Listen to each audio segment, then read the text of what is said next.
सरकार के निर्देशों का पालन करें, जरूरत हो तो ही घर से बाहर निकले, हमेशा भीड़ वाली जगहों में मास्क पहने और सुरक्षित रहिए। कोरोना से लड़ाई में आपके साथ है सोहम। નમસ્કાર, સોહમ ટીવીના કોરોના સે ડરોના કાર્યક્રમમાં આ સૌ દર્શકોનું હું દીપક અંતાણી હાર્દિક સ્વાગત કરું છું. લગભગ 50થી વધુ દિવસોથી આપ આ એપિસોડ જોઈ રહ્યા છો, એટલે એના વિશે મારે વધારે નથી કહેવું, પણ જ્યાં આગળ આ ચેનલ નથી દેખાતી તેઓ www.transmediaindia.com પર આને લાઈવ જોઈ શકે છે. એ સિવાય અત્યારે ફેસબુક ઉપર અમારા Facebook page Transmedia Gujarati screen and stage awards અને સોહમ ટીવી ચેનલ, આ બંને પર અત્યારે પણ આપ લાઈવ આ કાર્યક્રમ જોઈ શકો છો. અમેરિકામાં સ્લિંગ અને જાદુ બોક્સ, આ બંને ઉપર આ કાર્યક્રમ દેખાઈ રહ્યો છે. આપ સૌ સોહમ જોતા રહેશો. આજના કાર્યક્રમની શરૂઆત કરીએ આજના મહેમાનોની ઓળખથી.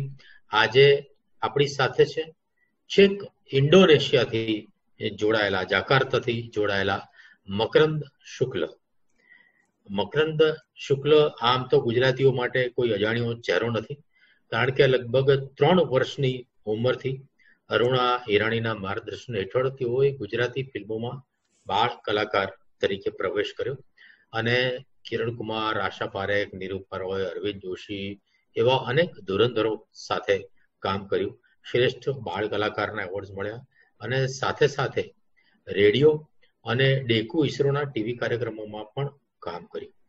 આ ઉપરાંત હિન્દી ફિલ્મોમાં પણ કાશ, તૂફાન, પરિવાર આવી ઘણી બધી હિન્દી ફિલ્મોમાં એમણે સંજીવ કુમાર, અમિતાભ બચ્ચન, જેકી શ્રોફ, ડિમ્પલ કાપડિયા, સ્મિતા પાટીલ, શબાના આઝમી, મહેશ ભટ્ટ, માધુરી દીક્ષિત એવા અનેક દિગ્ગજ કલાકારો સાથે બાળ કલાકાર તરીકે ચમક્યા અને લગભગ હું ખોટો ન હોઉં તો 45થી ઉપર ફિલ્મોમાં એમણે કામ કર્યું. અને પછી ઝેવિયર્સ કોલેજમાં ઇંગ્લિશ લિટરેચર ભણવાની સાથે સાથે નાલંદા ડાન્સ રિસર્ચ સેન્ટરમાંથી ભરતનાટ્યમમાં પણ તેઓ સ્નાતક થયા અને યુવાન મકરંદ ટેલિવિઝનમાં ગુજરાતનો સૌથી ગમતો ચહેરો બની ગયો. પછી બિગ એફએમમાં સેલિબ્રિટી રેડિયો જોકી તરીકે જોડાયા. વાઇબ્રન્ટ ગુજરાત મેગા ઇવેન્ટના મલ્ટીમીડિયા સાથેના મેગા શોના ડિરેક્શન અને કોઓર્ડિનેશનમાં એમણે પોતાનું કૌશલ્ય પુરવાર કર્યું અને 2012માં ICCR Indian council for cultural રિલેશન્સની ગુજરાતની લોન્ચ ટીમના હેડ તરીકે એમને જોડાવાની તક મળી અને જેમ ખૂબ સફળતાપૂર્વક કામ કરીને એમણે ઇન્ડિયન એમ્બેસીના ઇન્ડિયન કલ્ચરલ સેન્ટર ઇન્ડોનેશિયાના ડિરેક્ટર તરીકે જોડાયા અને વિદેશના સાંસ્કૃતિક કેન્દ્રમાં જોડાનાર સૌથી યુવા ડિરેક્ટર છે મકરંદ શુક્લ. અને આંતરરાષ્ટ્રીય મહોત્સવોમાં ભારતના સાંસ્કૃતિક રાજદ્વારી એટલે કે કલ્ચરલ ડિપ્લોમેટ તરીકે પ્રતિનિધિ કરવાનું એમને સૌભાગ્ય પ્રાપ્ત થયું છે. આપણા સૌભાગ્ય છે કે આજે મકરંદ શુક્લ સજોડે આપણી સાથે ઇન્ડોનેશિયાથી ઉપસ્થિત છે. મકરંદ, આપનું આ કાર્યક્રમમાં હાર્દિક સ્વાગત છે. Thank you so much. ખૂબ ખૂબ આભાર, ધન્યવાદ બાપુ. આપને બાપુ એટલા માટે કહીશ ને કેમ બાપુ કહું છું એની આગળ આપણે વાત કરતા કરતા હું રહસ્ય ખોલીશ. Thank you so much Deepakbhai. Thank you. અને એમની આપણી સાથે છે એમના ધર્મપત્ની ડોક્ટર મકરંદ મિત્તલ મકરંદ શુક્લ. તેઓ MSc IT, master of developmental communication, PGDMC, MPhil, PhD એટલું બધું ભણ્યા છે. કવયિત્રી છે, લેખિકા છે, આંતરરાષ્ટ્રીય ફ્રીલાન્સ મીડિયા કર્મી છે, રિસર્ચર છે. ચક્રમ ચંદન સાપ્તાહિકમાં ઇન્ડોનેશિયા પ્રવાસન પર ફીચર લખે છે, કોલમિસ્ટ છે. ગુજરાતી પત્રકારત્વમાં તેમણે અખબાર, FM અને ટીવી પર લગભગ 1.5 દાયકો સક્રિય કામ કર્યું, ધૂમ મચાવી એમ કહીએ તો ચાલે. વિવિધ શૈક્ષણિક સંસ્થાઓ અને કોલેજોમાં પણ તેમણે ફેકલ્ટી અને એકેડેમિક પબ્લિકેશન્સમાં ખૂબ કામ કર્યું છે. કોમ્યુનિકેશન વર્કશોપ્સ કંડક્ટ કર્યા છે. ઘણા એવોર્ડ્સ અને સન્માન પણ એમને પ્રાપ્ત થયા છે. આપણા સદભાગ્ય છે કે આજે ડોક્ટર મિત્તલ પણ આપણી સાથે જોડાયા છે. ડોક્ટર મિત્તલ મકરંદ શુક્લ, આપનું આ કાર્યક્રમમાં હાર્દિક સ્વાગત છે. ખૂબ ખૂબ આભાર, ખૂબ ખૂબ આભાર. I am very much, it's my pleasure. Thank you. આપ બંને સંસ્કૃતિ અને સાહિત્યના સંગમ સમાન દંપતી છો, એટલે આ ચર્ચા બહુ હોટ નહીં થાય, પણ ઘણી ઇન્ફોર્મેટિવ રહેશે એની મને ખાતરી છે. મકરંદભાઈ, શરૂઆત આપણે જનરિક વાતથી કરીએ. ત્યાં ઇન્ડોનેશિયામાં કોરોનાની શું પરિસ્થિતિ છે? દીપકભાઈ, બહુ જ સાચી વાત કરું ને તો આખી દુનિયામાં કોરોનાને લઈને લગભગ સરખી પરિસ્થિતિ છે. કારણ કે મને એક ચાણક્યનું વાક્ય યાદ આવે છે અત્યારે, જે ઘણી આજકાલ કોટ પણ થઈ રહ્યું છે, કે જ્યારે તમારો દુશ્મન અદ્રશ્ય હોય, દેખાતો જ ના હોય તમારો દુશ્મન, ત્યારે સંતાઈને રહેવામાં જ, ઘરમાં પુરાઈને રહેવામાં જ માલ છે. એટલે વી જસ્ટ ડોન્ટ નો. આખી દુનિયા પોતપોતાની રીતે અલગ અલગ શૂટિંગ ઇન ધ ડાર્ક, જેને આપણે કહીએ, કે પોતપોતાના વિજ્ઞાનીઓને અને કોરોના વોરિયર્સ જે છે, ફાર્મસી રિસર્ચ એનાલિસ્ટ છે, રિસર્ચર્સ છે, સાયન્ટિસ્ટ છે, એ લોકોની સાથે કામે લાગીને કંઈક આનો તોડ લાવવા માટે પ્રયત્ન કરી રહી છે. પણ જેમ આંકડા બતાવે છે કે 1 કરોડ કરતા વધારે આખી દુનિયામાં અત્યારે સંક્રમિતો છે, અને everybody is trying to do in their on possible manner. હવે આમાં તકલીફ એ છે કે આપણે કમ્પેરિઝન પર ઘણીવાર તરત ઉતરી આવતા હોઈએ છીએ, which is in my personal opinion જરૂરી એટલા માટે નથી, કારણ કે ખાનપાન, ભૌગોલિક સ્થિતિ અને શરીરનું ઘડતર દરેક દેશના વ્યક્તિનું તેના હવામાનના આધારે, ડીએનએ ના આધારે અલગ અલગ હોય છે. ઇન્ડોનેશિયા દુનિયાનો સૌથી મોટો દ્વીપ સમૂહ દેશ છે, વર્લ્ડ લાર્જેસ્ટ આર્કિપેલાગો, 17,000 કરતા વધારે ટાપુઓનો દેશ છે. અને આટલા બધા ટાપુઓને એક ઝંડા હેઠળ, એક દેશ હેઠળ, એક ભાષા અને એક કોન્સ્ટિટ્યુશન હેઠળ સાચવીને રાખવું, એ જેટલું ઇન્ડિયા માટે અઘરું છે, એટલું જ કદાચ જુદા પ્રકારે ઇન્ડોનેશિયા માટે પણ અઘરું છે. એટલે જ બહુમુખી સાંસ્કૃતિક પ્રતિભા ધરાવતા 2 દેશ જો આપણે એશિયાના ગણવાના હોય તો તે ઇન્ડિયા અને ઇન્ડોનેશિયા છે.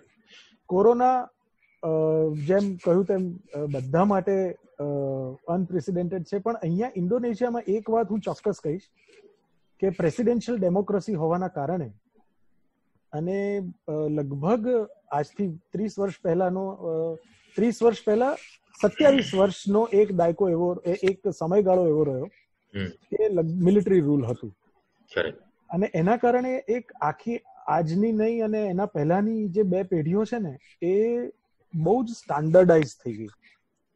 જેને સ્ટાન્ડર્ડાઇઝ ને કઈ રીતે આપણે સિમ્પ્લિફાય કરીને કેવું હોય તો કે શિસ્તબદ્ધ, સિવિક ડિસિપ્લિન બહુ જ આવી ગઈ મિલિટરી રૂલ દેશમાં હોવાના કારણે, અને એ આજ સુધી અહીંયા જોવા મળે છે. એટલે રાષ્ટ્રપતિએ ડાયરેક્ટ લોકડાઉન ન લાદ્યું હોવા છતાં તમે જોઈ શકો કે ચકલું પણ ન ફરકે દિવસો સુધી એવો માહોલ લગભગ 2 મહિના સુધી રહ્યો.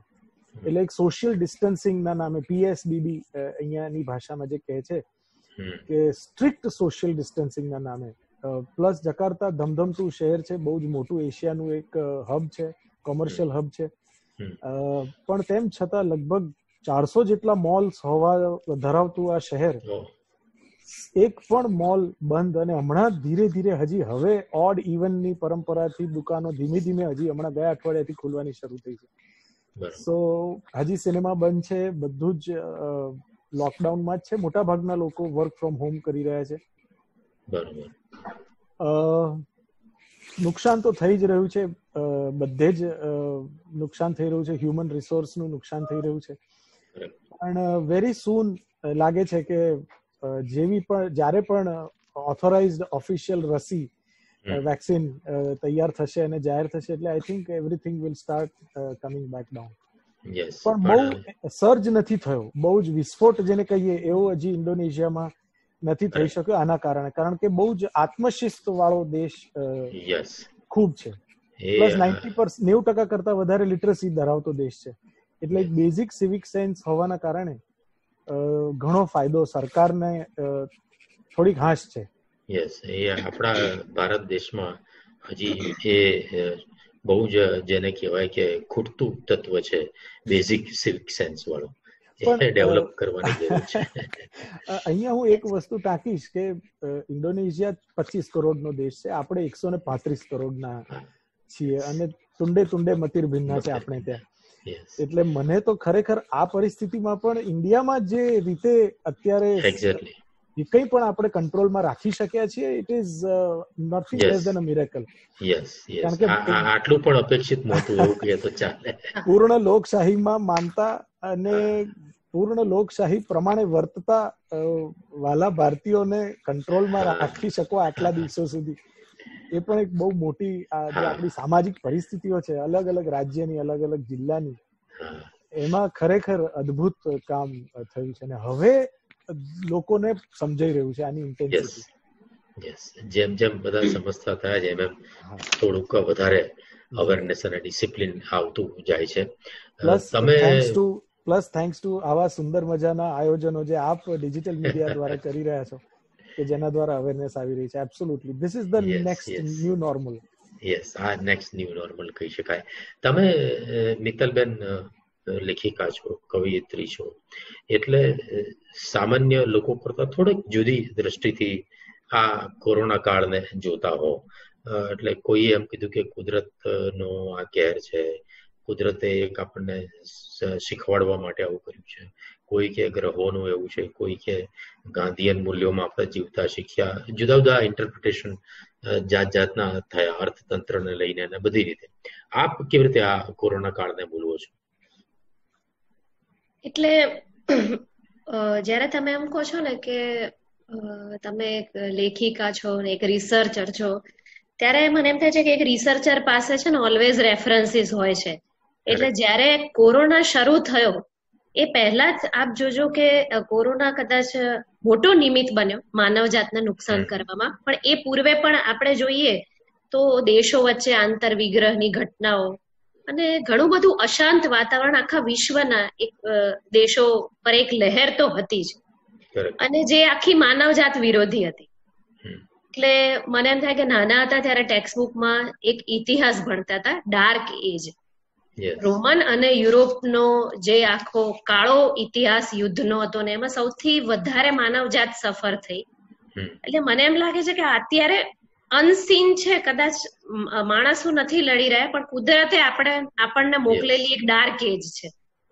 અને એક એવી ડાર્ક એજ છે કે જ્યાં આજે રોજગાર, ખોરાક, પાણી, શિક્ષણ, શાંતિ અને સંવેદના આ બધા જ માણસ માટે એક બહુ મોટો પડકાર છે.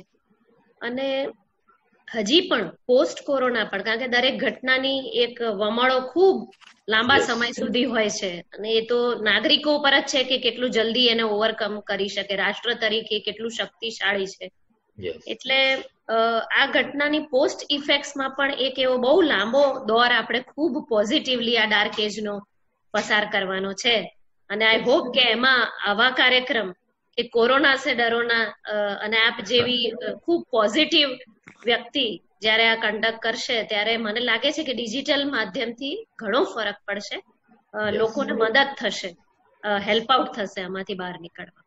અમારો આ એક એ જ નમ્ર પ્રયાસ છે કે દર્શકોને ઓવરઓલ ચિત્ર જુદા જુદા ક્ષેત્રના લોકોને સાંભળીને મળે અને એ રીતે પોતાના નિર્ણયો ભવિષ્યના એ લઈ શકે, પોતાની જીવનશૈલીમાં એને અપનાવી શકે. મકરંદભાઈ, આ કોરોના લોકડાઉનને કારણે નાટ્યગૃહો, સિનેમાગૃહો, જાહેર કાર્યક્રમો, ઇવેન્ટ્સ, પ્રવાસન આ બધું જ ઠપ છે અને એમાં સૌથી મોટું આર્થિક નુકસાન કલાકાર કસબીઓનું થઈ રહ્યું છે. ખાસ કરીને નવરાત્રિમાં વિદેશ પ્રવાસો લગભગ શક્ય નહીં બને. આંતરરાષ્ટ્રીય સ્તરે તમે એક સાંસ્કૃતિક વ્યક્તિત્વ છો, આમાં અભ્યાસ છે, તમે આનું પ્રતિનિધિત્વ કરો છો. શું આંતરરાષ્ટ્રીય ક્ષેત્રે અસર પડી છે અને એના માટે કોઈ વિશેષ પગલાં કે ચર્ચાઓ કે એવું કંઈ ચાલી રહ્યું છે? આનો હું ઉત્તર આપું એના પહેલા એક નાનકડી ફિલોસોફિકલ વાત જે મારે કન્ટિન્યુએશન આપના અને મિત્તલના વાર્તાલાપને, આપણે બહુ શિષ્ટાચાર પર ભાષા વાપરી રહ્યા છે નહીં, પણ કારણ કે હજારો લોકો પ્રેક્ષકો જોઈ રહ્યા છે, પણ થયું છે એવું કે ભગવાને છે ને આપણને માણસને બુદ્ધિ આપી, અને પછી એમ કહ્યું કે લે હવે તું પણ વિચાર. કરેક્ટ. તો હી ઓર શી, ભગવાન જે પણ હોય તે, એક ઈશ્વર, એક અદ્રશ્ય શક્તિ, એને આપણને એમ કહ્યું કે આપણું સર્જન કરીને પછી આપણામાં માત્ર રોબોટ રાખ્યા હોત તો વાંધો નહોતો, પણ બુદ્ધિ પણ આપીને પછી આપણે પ્લાનિંગ કરતા થયા, જેને આપણે વિકાસ કહીએ છીએ. આખા માનવ જાતનો વિકાસ કે ઇતિહાસ ઘડાતો રહ્યો. પછી આપણે પ્લાનિંગ કરવામાં એટલું બધું થોડાક ઓવર કોન્ફિડન્સમાં આવી ગયા હૈશું કદાચ, અને એના દાખલા દુનિયાભરની આપણે ઘટનાઓ જોઈએ તો એમ લાગે કે માણસ પોતાની જાતને માણસ ના થઈ શક્યો તો ભગવાન બની ગયો, ખુદા બની ગયો વાળી જે ઘટના છે એવું થોડુંક થવા લાગ્યું હતું. એટલે પછી ભગવાને કીધું કે ચલ હવે હું તને કંઈક નવું આ રમતમાં એક નવું પાસું આપું કે જ્યાં તારી પણ બુદ્ધિ બેર મારી જાય. Something completely unforeseen circumstances. હવે બતાવો તારી તાકાત. હા, જયારે હું ફેબ્રુઆરીમાં જ ઇન્ડિયામાં હતો અને ફેબ્રુઆરીથી જયારે પાછો આવ્યો ત્યાં સુધીમાં એક અઠવાડિયે 10 દિવસ માટે જ અમદાવાદ આવેલો. અને એ દરમિયાન જે આખી ઘટના હું જયારે પાછો આવ્યો ત્યારે સડનલી એકદમ મને એમ થયું કે ઇન્ડિયામાં આપણે મજાક ઉડાવતા હતા અને મીડિયામાં અને વોટ્સએપ ગ્રુપોમાં જયારે બધી ઉનાળામાં દીકરીઓ કે બહેનો પેલું મુખોટા બાંધી અને દુપટ્ટો બાંધીને નીકળતી ત્યારે બધા મજાક ઉડાવતા હતા કે ઓળખાઈ ના જાય એટલા માટે મોઢું ઢાંકીને નીકળે છે. આજે કોઈ ઓળખાતું નથી. એટલે આમ ઓળખાઈ ગયા છે. ક્યાં વાત છે, ક્યાં વાત છે. એટલે આમ છતાં થઈ ગયા છીએ, પણ ઓળખાતા હવે કોઈ નથી. એટલે આ આપણી બહુ અનફોર્સીન પરિસ્થિતિ છે. અને એઝ એન આર્ટિસ્ટ ઓફકોર્સ મને પોતાને પણ એમ થાય, હું મારી જ વાત કરું તો હું સંપૂર્ણપણે પ્રોફેશન, મારી આજીવિકા અને રોજીરોટી માત્ર અભિનય, નૃત્ય અને સાંસ્કૃતિક આદાન પ્રદાન અને પ્રચાર પ્રસાર ઉપર જ નભતી આવી છે. અત્યારે એમ કહી શકાય કે છેલ્લા 8 વર્ષથી હું એક એવી પોઝિશન પર છું કે જ્યાં દર મહિને મને પગાર મળે છે. આ જ પ્રવૃત્તિ કરવાનો મને પહેલા હું કરતો હતો, હવે હું કરાવું છું. અને સારી રીતે વધારે કલાકારો કરી શકે આ પ્રવૃત્તિ, એના માટેનું એક પ્લેટફોર્મ ઊભું કરવાનું મને એક સરકારી જવાબદારી છે. મને એમ થાય કે હું ધારો કે ન હોત આ જગ્યાએ તો I would have been also sailing in the same boat as millions of other artist. પણ જેમ આ કાર્યક્રમનું, આપણા કાર્યક્રમનું શીર્ષક જ છે કે ડરવાની જરૂર નથી.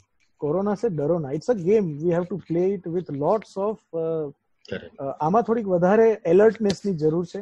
અને આ સમય પણ વીતી જ જશે. સુખ દુઃખ કદી ટકતા નથી, એ વાત મનમાં આણવી. એટલે નરસિંહ મહેતાને અને ગાંધી બાપુને આપણે મિક્સ કરીને જો ચાલતા રહીએ તો મને લાગે છે કે કોઈ પ્રોબ્લેમ થવાનો નથી. કમિંગ અગેન ટુ ધેટ, આ મને લાગે છે કલાકારો માટે અત્યારે જો સૌથી મોટું એક આશીર્વાદ બનીને કંઈ ઉતર્યું હોય ઉપરથી તો એક બીજી અદ્રશ્ય શક્તિ છે અને તે છે ઇન્ટરનેટ. છેલ્લા 2 કે 3 મહિનામાં જ આપણે જો સ્ટેટિસ્ટિક્સ કાઢીએ તો કેટલા લોકોની યુટ્યુબ ઉપર એક સફર શરૂ થઈ છે નવી, કેટલા કલાકારોની સફર શરૂ થઈ છે, ઇન્ક્લુડિંગ ભારતીય સાંસ્કૃતિક સંબંધ પરિષદ, જેનો હું એક ભાગ છું કે પ્રતિનિધિ છું ઇન્ડોનેશિયા ખાતે. અને જે આપણા લગભગ ભારતના 40 જેટલા સાંસ્કૃતિક કેન્દ્રો અલગ અલગ દેશોમાં કાર્યરત છે, એક પણ કલ્ચરલ સેન્ટર બંધ નથી થયું. એક પણ ડિરેક્ટર, મારા જેવા કોઈ ડિરેક્ટર પાછા ફર્યા નથી. પણ સતત એક પણ જે આપણા મ્યુઝિકના ટીચર્સ છે કે જે યોગાના ગુરુ છે કે જે ડાન્સના ગુરુસ છે, જે અલગ અલગ સેન્ટર્સમાં કામ કરી રહ્યા છે, અમે લોકોએ જેવી આ પરિસ્થિતિ ખ્યાલ આવ્યો કે આમાં પાછું હટવાનો કોઈ અવકાશ નથી, આગળ કેવી રીતે વધવું એ જ બસ એકમાત્ર વિકલ્પ છે. અને બહુ જ સંભાળીને સાચવીને દોરડા પર ચાલતા હોય એ રીતે કરવાનું છે કામ. So we also have taken up to the digital media and digital platforms. એટલે ચારેય જે 5 મુખ્ય જે પણ અલગ અલગ દેશના પોતપોતાના જે સોશિયલ મીડિયા પ્લેટફોર્મ્સ છે એના ઉપર પછી અમે પ્રવૃત્તિ શરૂ કરી. મારી જ વાત કરું પર્સનલી તો છેલ્લા 4 મહિનાથી અમારે ત્યાં એક પણ દિવસ ડાન્સ કે મ્યુઝિક કે યોગાના ક્લાસ અટક્યા નથી. મારા યોગા ટીચર કે મારા મ્યુઝિક ટીચર કે dance teacher online classes zoom platform હોય કે ગૂગલ મીટ પ્લેટફોર્મ હોય કે વોટ્સએપના ફોન ઉપર 2-3 સ્ટુડન્ટ્સની સાથે ક્લાસીસ લઈ જ રહ્યા છે. એટલે એક એ પ્રવૃત્તિ ચાલુ રહી છે. સાંસ્કૃતિક આદાન પ્રદાન ભારતનું આંતરરાષ્ટ્રીય ક્ષેત્રે જરાય અટક્યું નથી. ICCR એક ગ્લોબલ આર્ટ કોમ્પિટિશન કરી જેમાં હજારોની સંખ્યામાં આપણને, અને વિષય કોરોના જ હતો કે કોરોનાને લગતી, એટલે હજારોની સંખ્યામાં આખી દુનિયાભરમાંથી આપણને એમેચ્યોર્સ અને એની પેઇન્ટિંગ્સ, એની એક આખી વેબસાઇટ બનાવવી પડી અલગથી, અને એ આજે દુનિયાભર માટે સુંદરમાં સુંદર કલાકૃતિઓ કે આ કયા મનોમંથનમાંથી એક આર્ટિસ્ટ પસાર થાય છે. અને એમ કરીને કલાકારોને એક પ્લેટફોર્મ મળતું રહે અને સતત કંઈક ને કંઈક કામ કરતા રહે એ લોકો માટે. પણ મને લાગે છે કે જે લોકોને આપણી જે પણ કલાકારોને દુનિયાભરમાં થોડું ઘણું ગુજરાતીપણું હશે ને, વેન આઈ સે ગુજરાતીપણું, કે જેને થોડીક બચતની ટેવ હશે, કે એકાદ કોળીઓ સાચવીને રાખવાની જે ટેવ, કોઠી ભરેલી રાખવાની, આખા વર્ષનું ધાન ભરવાની જે ટેવ હતી આપણને, હજી પણ છે એક ટિપિકલ ગુજરાતી તરીકે, એક ભારતીય તરીકે. જો જે પણ કલાકારોએ આ થોડુંક ભેગું કરતા રહ્યા હશે એ લોકોને મને લાગે છે આ સમય અઘરો પડશે પણ અશક્ય તો નહીં જ લાગે, પસાર થઈ જશે ને. It is now we are flattening the curve, અને ધીમે ધીમે હોપફુલી નવરાત્રી ને દિવાળી તો હોમાઈ જશે આ વર્ષે ચોક્કસ, પણ it is for the betterment. જીવતા રહેવું એ વધારે અગત્યનું છે. યસ. હવે રથયાત્રા જેવા ઉત્સવો પણ આપણે હોમી દેવા પડ્યા છે. સિનેમા હોલ્સ, થિયેટર હોલ્સ આખી દુનિયામાં ક્યાંય નથી ખુલ્યા હજી પણ. મોટા ભાગના જે લોકો સાવ નેગેટિવમાં જતા રહ્યા છે ને ઝીરો કોરોના થયા છે એ લોકો ખોલ્યા હશે. અમુક આંગળીના વેઢે ગણી શકાય એવા દેશોને બાદ કરતા બાકી મોટા ભાગના ઓલમોસ્ટ 90% કન્ટ્રીઝ હજી પણ બંધ છે. એટલે ડાયરેક્ટ કલાકારો અને કલાની સાથે જોડાયેલા જે કસબીઓ છે એ લોકોને પણ બહુ જ મોટી તકલીફ. હજારોની સંખ્યામાં થિયેટરમાં કામ કરતા, એક થિયેટર સાફ કરતા કર્મચારીની, સફાઈ કર્મચારીની પણ અત્યારે જોખમ છે. એટલે બધાને જ તકલીફ તો પડી છે. અને આ બધામાં ક્યાંક ને ક્યાંક એમ કહી શકાય કે થોડોક મીડિયાનો રોલ પણ રહ્યો છે, મીડિયાની ભૂમિકા પણ રહી છે. આપ મિત્તલબેન મીડિયા કર્મી છો અને આપે કહ્યું તેમ આ એક કાળો સમય છે, યુદ્ધ સમાન પડકારજનક પરિસ્થિતિ છે. આમાં અખબાર અને ટીવી આ બધા માધ્યમોની શું ભૂમિકા હોવી જોઈએ?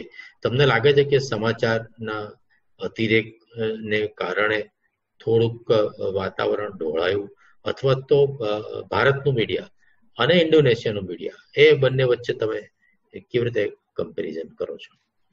એટલે હું આપના સવાલનો જવાબ એ સરખામણીથી જ આપવાની હતી કે આપણે સૌ જાણીએ છીએ એમ કે એડ્યુકેટ, ઇન્ફોર્મ એન્ડ અવેર આ 3 મુખ્ય રોલ છે માધ્યમના, ને આ આશયથી જ માધ્યમો શરૂ થયા હતા.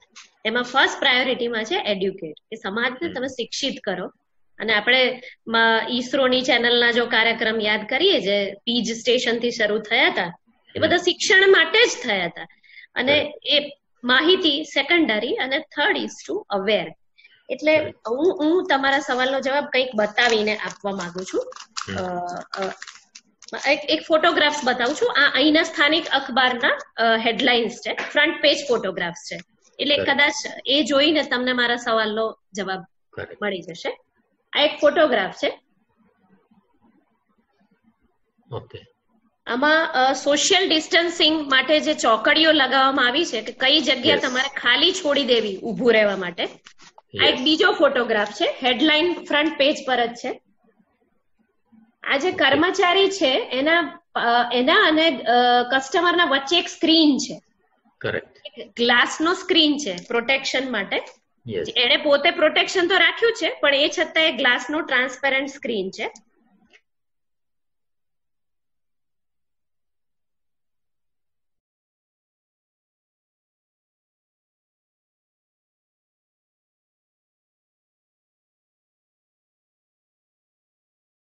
આપને ખબર છે કે ઇન્ડોનેશિયા સૌથી વધારે મુસ્લિમ વસ્તી ધરાવતો દેશ છે એશિયાભરમાં. એટલે રમજાન તો આ લોકોની દિવાળી છે, સૌથી મોટો તહેવાર છે. અને આ મોટા તહેવારમાં જે લોકો શહેરોમાંથી ગામડામાં જાય જ છે પોતાના પરિવારને મળવા, અને આ વર્ષે એ લોકોએ સ્ટોપ કર્યું અને લોકોએ માન્યું પણ ખરું, અને એના માટે પોલીસનો પૂરતો સહકાર હતો. અને આ એક એનું પોસ્ટર છે, front page, stopping the people from going to meet, એટલે પોતાના વતન, માદરે વતન જઈને. અહીંયા ટેક્સીમાં પણ હમણાં ધંધો નથી, ઓનલાઈન ટેક્સી આપણે ત્યાં જેમ ઓલા કેબ્સ ને એ છે, એટલે અહીંયા ટ્રાન્સપોર્ટેશનમાં પણ ધંધો નથી. એટલે એક ટેક્સી સ્ટેન્ડ પર જયારે ડ્રાઈવર બપોરે આરામ કરે છે તો એ કેવી રીતે કરી રહ્યો છે એ જોવા જેવી વાત છે. એના મોઢા પર માસ્ક છે, ફેસ શિલ્ડ છે, અને ક્યાંય વસ્તી કે ટ્રાફિક પોલ્યુશન નથી, વસ્તીની અવર જવર નથી, તે છતાંય તે પૂરતા પ્રોટેક્શનમાં છે. એક આડ વાત કરી દઉં તમારા સવાલની, કે આ જકાર્તા પોસ્ટ એવું અખબાર છે કે જેના મેઇન અખબારમાં એક પણ જાહેર ખબર નથી. એટલે ગાંધીયન ડેફિનેશન ઓફ જે જર્નાલિઝમ કહેવાય એનું મને ઉદાહરણ ભારતમાં હું ઘણું શોધતી હતી જયારે ક્લાસરૂમમાં એક્ઝામ્પલ આપવાનું હોય ત્યારે, પણ એ મને અહીંયા સાર્થક થતું જણાયું. આ એવું અખબાર છે કે આમાં જાહેર ખબર નથી, સરકારી ટેન્ડર, નોટિસ ને બધું જોવા મળશે, પણ જાહેર ખબર નથી. અને priority is education, any education વાળી જ હેડલાઇન્સ હશે ઓલવેઝ. અને અહીંયા જાહેર ખબરો માટે અલગ છાપા છે. એટલે જાહેર ખબરો માટે છાપા જ નોખા છે, એટલે તમને ન્યૂઝ અને એડવર્ટીઝમેન્ટ ડિસ્ટર્બ નથી કરતા. પ્રાયોરિટીમાં જાહેર ખબર ન રહે, માત્ર સમાચાર જ રહે. અને બીજું, તમે જોયું કે દરેક ફોટોગ્રાફની ઉપર કોવિડના આંકડા છે, ડેથ રેટ કેટલા, રિકવર્ડ કેટલા, અને હાલ કેટલા પોઝિટિવ કેસીસ છે. હવે આ વસ્તુનું એ અહીંયા બોક્સ બનાવત તો શું ફરક પડત, એ મારા સવાલનો જવાબ છે. આ નાનું અમથું બોક્સ જો અહીંયા મોટું કરીને બતાવી દેવામાં આવે તો સાઇઝ ઓફ ન્યૂઝ પણ બહુ મેટર કરે છે. અને આજે વિશ્વમાં એવું છે કે જેમ મકરંદે કીધું કે ઇન્ટરનેટ બહુ મોટો આશીર્વાદ છે, એટલું મોટું હથિયાર છે કે અમારી મેડ્સ અને કામવાળા છે એને પણ ન્યૂઝ અપડેટમાં જોઈ લે છે કે શું છે. એટલે એને તમે આવી કોઈ અરેરાટી આપી અને એક અલગ એડિશનલ સ્ટ્રેસ આપો છો, અને જે મીડિયાનો રોલ નથી અને ન જ હોવો જોઈએ, ખાસ કરીને એવા સમયમાં જ્યારે ઓલરેડી સામાન્ય જનજીવન બહુ સ્ટ્રેસફુલ છે. એટલે આઈ થિંક આ મારો જવાબ છે કે મીડિયા ઇઝ. દર્શકોને પણ ખ્યાલ આવી ગયો હશે કે આપ શું કહેવા માંગો છો, કે પોઝિટિવ ન્યૂઝ અથવા તો જે અવેરનેસ કે એજ્યુકેટ કરવાની વાત છે એને હાઇલાઇટ અને મોટી સાઇઝમાં કરવું જોઈએ, નહીં કે આંકડાઓ અને ગભરાવાની વાત. પણ કમનસીબે આપણે ત્યાં ભારતમાં થોડુંક આનાથી રિવર્સ થયું છે અને એની અસરો પણ દેખાય છે. પણ થોડીક આપણે હળવાશની વાત કરીએ તો, એક તો આજે આપ બંને એક સરખા કોસ્ટ્યુમમાં છો, એક સરખા ડ્રેસમાં છો, એનું શું રહસ્ય છે? મકરંદ, હું જવાબ આપું કે તમે આપશો? ના ના, એકદમ મિત્તલ આપે. પહેલું તો હું દીપકભાઈ અને ચેનલના જે વ્યુઅર્સ છે એમને જણાવું કે આ એનું ખાદી છે, આ કપડું હાથ વણાટનું છે, અને આમાં જે રંગ અને ભાત જે દેખાય છે એ પણ હાથથી કરવામાં આવે છે, અને ઇન્ડોનેશિયાનું બાટિક કહેવાય છે. આનું આંતરરાષ્ટ્રીય ખૂબ પ્રચાર થાય છે. દર શુક્રવારે બાટિક પહેરવાનો ઇન્ડોનેશિયામાં રિવાજ છે, નાગરિકે ફરજિયાત. અને લગ્ન મરણના પ્રસંગમાં પણ બાટિકની આપલે થવી જોઈએ એવો એક ચીલો છે. એટલે સંસ્કૃતિને જયારે તમે રિચ્યુઅલમાં વણો છો ત્યારે એ દીર્ઘાયુ થાય છે. એટલે અને આવી ફેશન છે કે કપલે સરખું પહેરવું, એટલે અમે એક ડ્રેસ એવો લીધો હતો કે જેમાં અમે સરખા લાગીએ, નક્કી કર્યું હતું કે ભારતમાં આપણે નહીં પહેરીએ. એટલે અમે આજે વિચાર્યું કે ઇન્ડોનેશિયા થી પ્રતિનિધિત્વ કરીએ છીએ તો અહીંની ટ્રેન્ડ ને અહીંની ફેશન પહેરીએ. એક મજાની વાત એ છે કે મારું છે ને હંમેશા જ્યારથી સમજણો થયો ત્યારથી કે નામ પ્રમાણે ગુણ હોવા જોઈએ એવું વડીલોએ શીખવાડેલું. એટલે મકરંદ એટલે ભમરો પણ થાય. વિષ્ણુના સહસ્ત્ર નામ તો ખરા જ, એમાંનું એક તો ખરું, પણ એટલે ભમરા તરીકે બધું સારું લેવાનું, દરેક જગ્યાએથી શ્રેષ્ઠ વસ્તુ જ. તો ઇન્ડોનેશિયાને છેલ્લા 4 વર્ષથી ઇન્ડોનેશિયાને હું મારી યથાશક્તિ પ્રમાણે ઇન્ડિયન કલ્ચર પીરસી રહ્યો છું, પણ ઇન્ડોનેશિયા પાસેથી શું શીખવા જેવું છે, તો આ એક બહુ મજાની વસ્તુ દીપકભાઈ હું આપને કહું, ઘણી બધી વસ્તુઓ એવી છે કે જેનું 100% પાલન 100% પાલન થાય છે અહીંયા, જેનો કાયદો કે નિયમ નથી. અહીંયા એક સોશિયલ બાઇન્ડિંગ એટલું પાવરફુલ છે, અને તે પણ આટલી મોટી વસ્તી હોવા છતાં, આટલો મોટો વ્યાપ હોવા છતાં, કારણ કે જયારે તમે બે અલગ અલગ ટાપુ હો, અલગ અલગ સંસ્કૃતિઓ, અલગ અલગ ભાષા, પહેરવેશ, જેટલું ડાયવર્સિટી ઇન્ડિયામાં છે એટલી જ ડાયવર્સિટી અહીંયા છે. ઉલટાનું અહીંયા પાછા ભૌગોલિક પણ ભેદભાવ છે, કારણ કે ટાપુ અલગ અલગ છે. અને ઇન્ડોનેશિયાનું જે નેશનલ એમ્બ્લમ છે ગરુડ, એની નીચે જે આપણી સિગ્નેચર છે ઇન્ડોનેશિયાની, એ છે ભિન્નેકા તુંગલ ઇકા, એટલે કે વિભિન્નતામાં એકતા, વિવિધતામાં એકતા. એટલે જેમ આપણું સત્યમેવ જયતે છે, તો ઇન્ડોનેશિયાનું ભિન્નેકા તુંગાલિકા છે. અને આ લોકોએ આ દેશના લીડરશિપ, બંને દેશ પાછા જોડે જોડે ખૂબ સંઘર્ષમાંથી પસાર થયા. ઇન્ડોનેશિયા 400 વર્ષ ગુલામ હતું ડચનું, ઇન્ડિયા લગભગ એટલા જ વર્ષો સુધી બ્રિટિશનું ગુલામ હતું, અને ત્યારબાદ આપણે 1945માં ઇન્ડોનેશિયા અને 47માં ભારત આઝાદ થયા.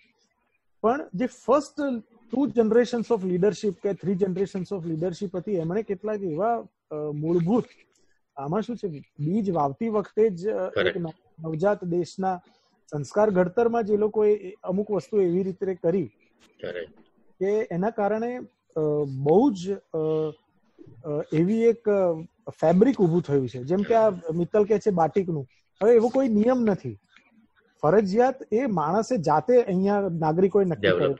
અને શુક્રવારે તમે જુઓ તો તમને લગભગ 10માંથી 9 જણા, સ્ત્રી હોય કે પુરુષ, બાટિક પહેરેલું જોવા મળે.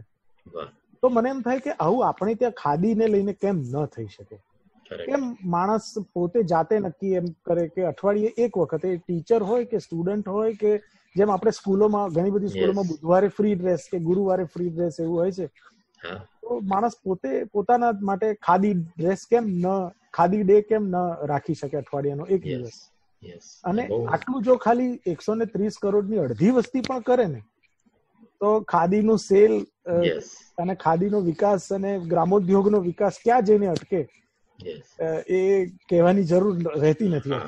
આપણે ત્યાં બધું હંગામી બહુ હોય છે, એટલે 15મી ઓગસ્ટ, 26મી જાન્યુઆરી દેશને યાદ કરવાનો, પછી ભૂલી જવાનો, એટલે બધું બહુ જ હંગામી. અને આને ટ્રેડિશનમાં જો આપણે કીધું જોડે, બહુ સરસ વિચાર છે, જોડી દેવાય.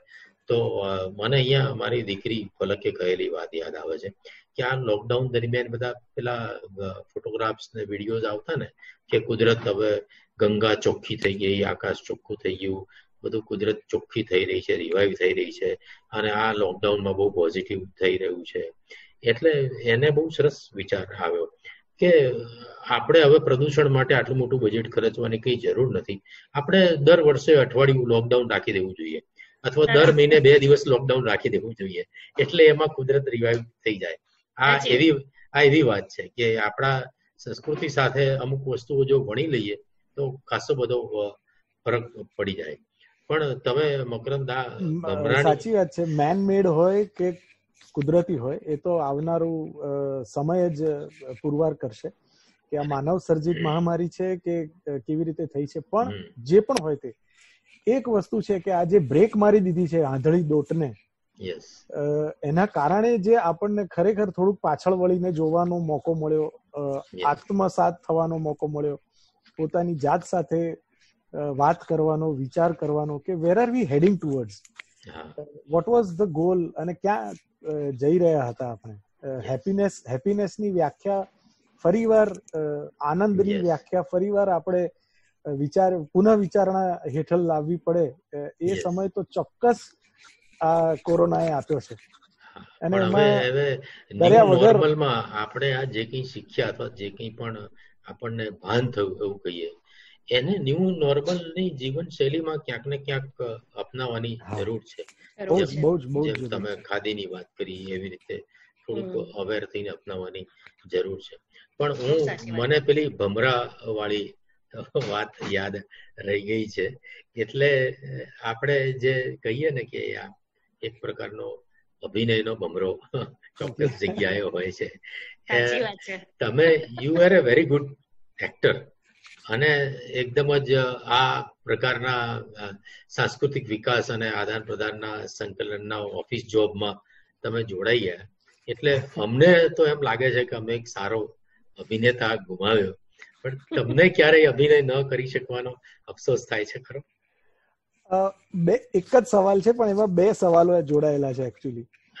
એટલે હું પહેલા સવાલનો એ જવાબ આપું કે થાય છે એવું કે મારી પોતાની, અને તમને પર્સનલી અંગત રીતે તો તમે સાક્ષી રહ્યા છો છેલ્લા 30-35 વર્ષથી, એટલે થયું છે કે દર 5 કે 10 કે નહીં પણ 5 કે મારા કરિયર માં કંઈક બદલાવ આવ્યો છે.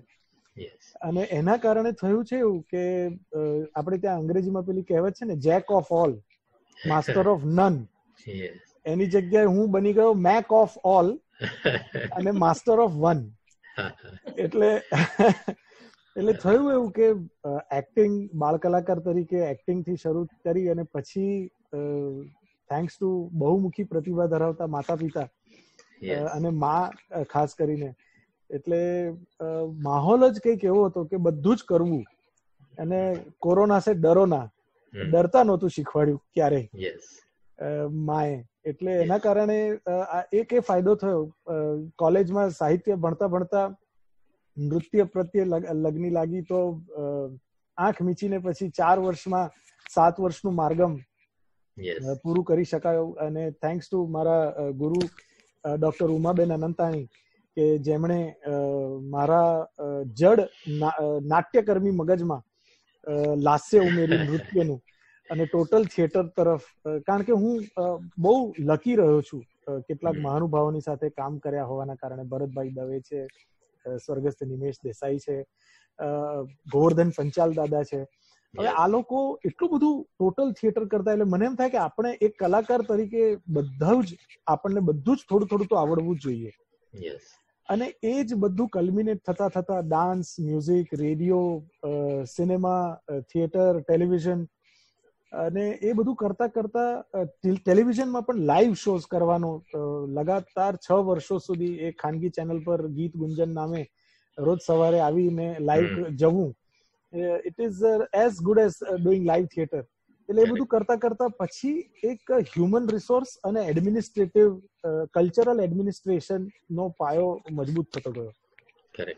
એટલે અમુક વસ્તુ કર્યા કરતા હોય એના સાઈડ ઇફેક્ટ્સ પણ હોય છે. એટલે આ એનો સાઈડ ઇફેક્ટ જે મને કામ આવ્યો, આપણી વાઇબ્રન્ટ ગુજરાતની જે ઇવેન્ટ્સ થઈ, સાંસ્કૃતિક ગરવો ગઢ જુનાગઢ હોય, સ્વર્ણિમ ગુજરાત, જયારે ગુજરાતને 50 વર્ષ સ્થાપનાના ઉજવણી કરી રહ્યા હતા, અને ત્યારથી શરૂ કરીને એક 5-6 વર્ષ સુધી સળંગ કામ કરવાનો મોકો મળ્યો અલગ અલગ સ્વરૂપોમાં. એના કારણે કદાચ આ મને ફળ્યું કે by the time I joined ICCR in 2012 અને ગુજરાતમાં લાવવાનું હતું આઈસીસીઆર ને, ત્યાં સુધીમાં એક પાયો મજબૂત બની ગયો હતો અને એ બહુ જ કામ આવ્યો. એટલે અને બીજું કે એક્ટિંગ ન કરતો હોવાનો તો જરાય અફસોસ થતો નથી, કારણ કે ડિપ્લોમેટ તરીકે અથવા તો એક બ્યુરોક્રેટ તરીકે 24 કલાક અમારે આ જ કરવું પડતું હોય છે. It's just the difference is કે કોઈ કટ, ઓકે, એક્શન કે મેકઅપ વિશે કોઈ પૂછતું નથી. 24 કલાક તમારે ચોકન્ના રહેવું પડે. અને કારણ કે જયારે તમે ડિપ્લોમેટ તરીકે તમારી વાતને પ્રસ્તુત કરતા હો અથવા સામેવાળા વ્યક્તિના મગજમાં તમારે એને ઉતારવાની હોય, તો આ એક્ટિંગ સ્કિલ્સ જ સૌથી વધારે કામ આવે છે. એટલે કોઈ પણ પ્રોફેશનમાં હો, જેમ વકીલોને એક્ટિંગનો પાયો થોડો કર્યો હોય તો બહુ કામ આવે, એવી રીતે ડિપ્લોમેટ્સને, અમને લોકોને બહુ જ કામ આવે છે. પોઝિટિવલી કહું છું, બહુ જ પોઝિટિવલી કહું છું. કારણ કે તમે એકમાત્ર વ્યક્તિ, તમે બધા જ કોઈ પણ આખા ઇન્ડોનેશિયામાંથી કોઈને પણ ઇન્ડિયન કલ્ચર વિશે સત્તાવાર માહિતી અથવા જાણકારી મેળવવી હોય તો એ તમારી પાસે આવે. અને એમાં તમારે જયારે ભારતનું શ્રેષ્ઠ જ અંડરલાઈન જ તમારે એને પીરસવાનું હોય, જાત જાતના સવાલો પણ પૂછે કે આવું કેમ થાય છે, આવું કેમ થાય છે, બહેનો સિંદૂર કેમ પૂરે છે, આ તો વુમન એમ્પાવરમેન્ટની વિરોધમાં છે, આ તમે જેન્ડર બાયસ કરી રહ્યા છો. હવે આ બધામાંથી રસ્તો કાઢતા કાઢતા તમારે સંસ્કૃતિ, કલ્ચર, હેરિટેજ, ટ્રેડિશન, રિચ્યુઅલ્સ અને આપણી જે વિવિધતા છે, આપણી જે એકચ્યુઅલ મૂડી છે, જે આપણી ડાયવર્સિટી, જે આપણી સૌથી મોટી સાંસ્કૃતિક મૂડી છે, એને ઓન પેપર કેવી રીતે ઉતારવી, એટલે એના માટે બહુ જ એક્ટિંગ મને તો કામ આવી છે. અને સાથોસાથ I just wind up on this કે આ હંગામી છે, કારણ કે હું ફૂલ ટાઈમ સરકારી એમ્પ્લોય છું નહીં. ઇટ્સ થેન્ક્સ ટુ આ સરકારના આવ્યા પછી આપણા દેશના નેતા એ નક્કી કર્યું કે સાંસ્કૃતિક કેન્દ્રોમાં અને સાંસ્કૃતિક સંસ્થાઓમાં જે લોકો સંસ્કૃતિ સાથે થોડું ઘણું જોડાયેલા હોય, જેમને થોડું ઘણું જ્ઞાન હોય, થોડું ઓથોરાઇઝેશન હોય કલ્ચર વિશે બોલવાનું, એવા વ્યક્તિત્વોને વીણીને હું એમ કહીશ કે ચૂંટીને એમણે આ કલ્ચર સેન્ટર્સમાં ડિરેક્ટર તરીકે મોકલવાનું શરૂ કર્યું આ છેલ્લા 4-5 વર્ષમાં. એના પહેલા શું થતું હતું, અને મને આ બધું ઓન પેપર છે અને જાહેર છે, મારા પ્રીડિસેસર્સ કોઈ પોલીસ ખાતામાંથી આવે, તો કોઈ ઢીઢ સરકારી નોકરી કર્યામાંથી આવે. હવે મને એમ થાય કે એક ડાયરેક્ટર કલ્ચર સેન્ટરના ખુરશી ઉપર એક આઈપીએસ અધિકારી બેઠા હોય તો એ બંને માટે નુકસાન છે કે આટલા વર્ષો સુધી તમે પોલીસનું જ્ઞાન મેળવ્યું હોય, આઈપીએસ થયા હો તમે, અને પછી તમે ડાયરેક્ટર કલ્ચર સેન્ટર તરીકે કામ કરો, તો ક્યાંય બંધ બેસતી પાઘડી, એની જગ્યાએ નવી પ્રણાલી, કેટલાક જે બદલાવ થયા, પોઝિટિવ બદલાવ થયા, એમાંનો આ એક છે. અને એ પોઝિટિવ બદલાવનો લાભ મને મળ્યો અને એ હું સતત 24 કલાક આ ઓબ્લિગેશન હેઠળ પાછું આપતો રહેવાની સાવચેતી રાખું. એ આંતરરાષ્ટ્રીય સ્તરે ભારતને પણ એ લાભ તમે આપી જ રહ્યા છો. અત્યારે જેમ કે લંડન ખાતે અત્યારે આપણા ભારત દેશના બહુ જ જાણીતા અને સૌથી વધુ વંચાતા યુવા લેખક અમીશ ત્રિપાઠી, એ મારા કલીગ છે, લંડનના કલ્ચર સેન્ટરના તેઓ ડિરેક્ટર શ્રી છે. તો ક્યાંક મોરેશિયસમાં ખૂબ જાણીતા યોગા ગુરુ આચાર્ય પ્રતિષ્ઠાજી ડાયરેક્ટર મોરેશિયસ કલ્ચર સેન્ટર તરીકે, ઇન્ડિયન કલ્ચર સેન્ટર તરીકે છે. એટલે now the culture centre is also benefiting, અને અમને પણ એક જુસ્સો મળ્યો છે.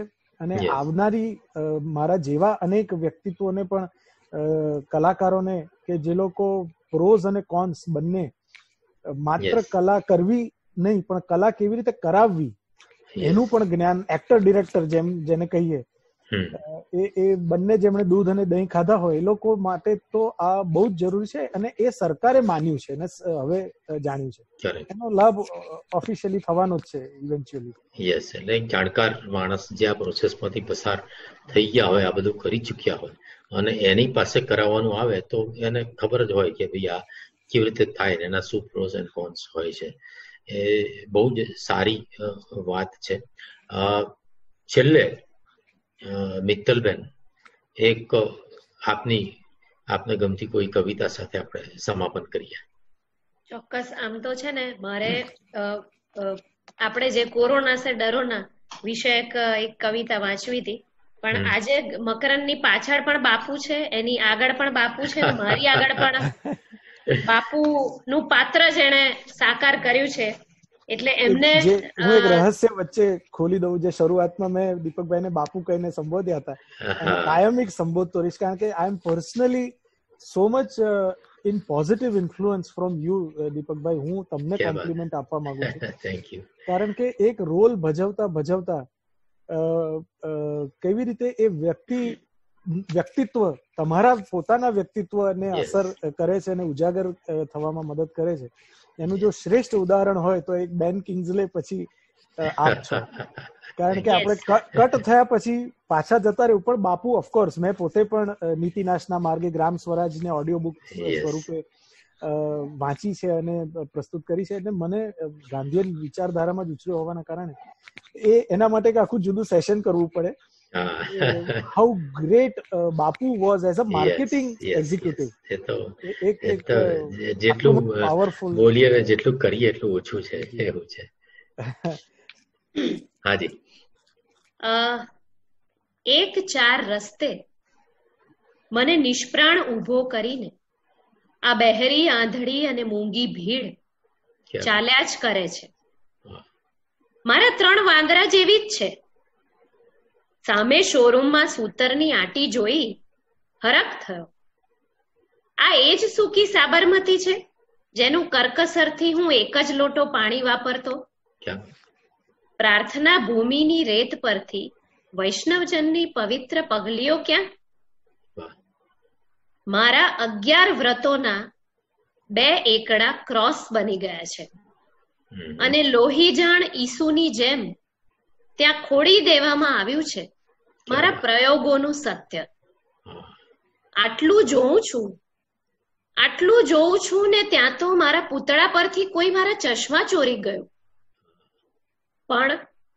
પણ તમે તો મને દેખતા હશો.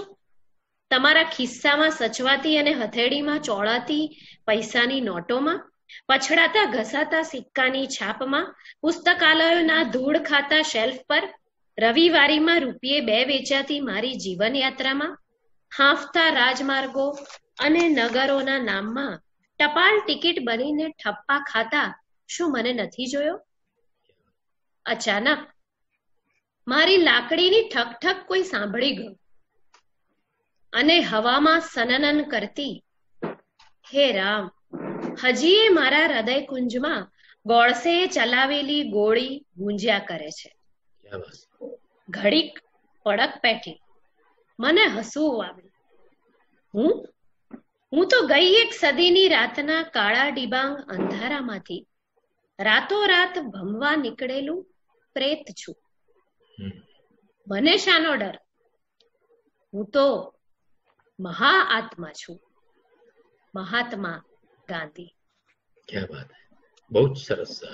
11 મહાવ્રતોના ક્રોસ વાળી વાત પણ બહુ સરસ હતી. આપણે ત્યાં પેલા પડીકા વહેતા કરવાની જે વાત છે ને, એ પડીકું એવું વહેતું કરી શકાય કે જે આખી માનવ જાત એક સાથે ભેગી થાય અને જે એમણે વસુધૈવ કુટુંબકમનો નિયમ કે સૂત્ર આપ્યું સ્વામી વિવેકાનંદ, મહાત્મા ગાંધી અને દુનિયાભરના મધર ટેરેસા હોય કે માર્ટિન લ્યુથર કિંગ હોય કે આ બધા, એ લોકોનો શ્રાપ એક રીતે આ કોરોના સ્વરૂપે આવ્યો છે કે અંદર બાજ્યા કરનારા લોકો જિલ્લાઓમાં, શહેરોમાં, અંદર અમદાવાદ, સુરત, વડોદરા, મુંબઈ, આ બધા વાડાઓમાંથી અને શહેરોમાંથી, રાજ્યોમાંથી, દેશોની વચ્ચે, કોન્ટિનેન્ટ્સની વચ્ચે, એશિયા, યુરોપ, આફ્રિકા કરનારાઓમાં સોપો પડી ગયો છે સાહેબ.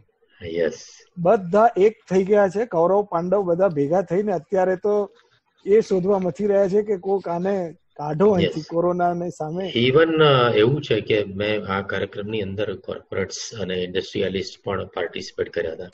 તો એવું છે કે હવે મજૂરો અથવા તો એમ્પ્લોયર્સના પ્રોબ્લેમ સમજવા માંડ્યા છે અને એકોમોડેટ થાય છે. એમ્પ્લોઈઝના પ્રોબ્લેમ સમજવા માંડ્યા છે અને એકોમોડેટ કરે છે. ભાગીદારો વચ્ચે કોમ્પ્રોમાઇઝ થઈ રહ્યા છે. આવું એક સરસ ઓવરઓલ અન્ડરસ્ટેન્ડિંગ ડેવલપ થયું છે. ઇવન આપણા ફિલ્ડમાં પણ મુંબઈમાં જ્યારે કલાકારોનું એક રજીસ્ટ્રેશન માટે ડેટાબેઝ ઉભો કરવા માટે ઝુંબેશ ઉપાડી બાબુલ ભાવસારે, ત્યારે એમણે એવું ના રાખ્યું કે ખાલી મુંબઈના કલાકારો માટે, ગુજરાતના કલાકારો માટે પણ એ ઓપન રાખેલું. એટલે આવું એક જેને કહેવાય કે વૈશ્વિક એકબીજા સાથેનું જોડાણ બની રહ્યું છે. એક બહુ આનંદની વાત છે. અને આપ બંને બહુ સરસ માહિતીઓ છેક ઇન્ડોનેશિયાથી અમારી સાથે ઉપસ્થિત રહીને, સરસ કપડામાં એક સરખા ઉપસ્થિત રહીને અને એના વિશેની પણ ખાદી દિવસમાં, મહિનામાં કે અઠવાડિયામાં એકાદ દિવસ ખાદી પહેરવાની સરસ પોઝિટિવ વાત કરી. ઇન્ડોનેશિયાના સિવિક સેન્સની સરસ વાત કરી. ખૂબ બધું દર્શકોને જાણવા મળ્યું હશે જે ખરેખર અપનાવવા જેવું છે. આપ બંનેનો ખૂબ જ ચેનલ વતી હું આભાર પ્રદર્શિત કરું છું કે આ કાર્યક્રમમાં આપ ઉપસ્થિત રહ્યા અને સરસ જાણકારી અને સરસ बातों आपने करी.